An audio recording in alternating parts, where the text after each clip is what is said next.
Аға, Оу, бір балам. жақсы бір жерден таза бір арендаға орын тауып қойыппын да аға. Ал. Бір пәтеріңді берсең аға, істерім жүрісіп кетсін. О, балам.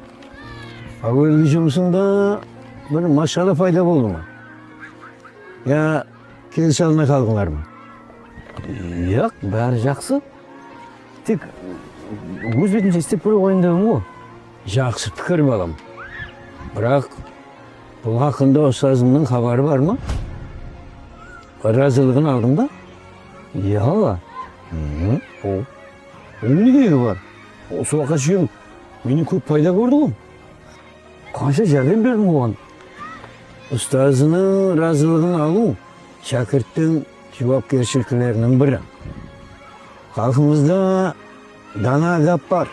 Кім ұстазына hürmet көрсетпесе, өзі де сол hürmetті таппайды.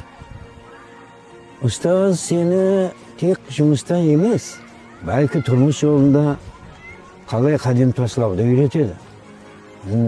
Тағы бір гапты естігенмін.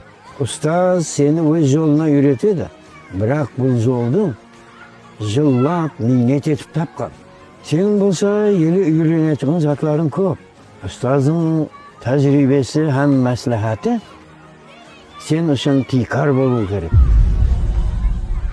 Аға, бұл айтқаныңыз дұрыс ау. О, бірақ ол да менен көп пайда көрді ғой аға. Ава, сондай.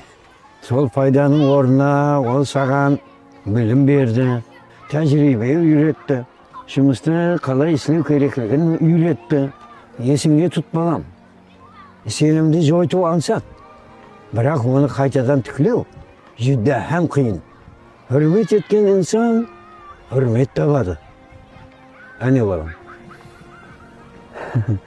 Онда барып, таза жұмыс бастамастан алдын ұстаздың разылығын алайын аға, иә?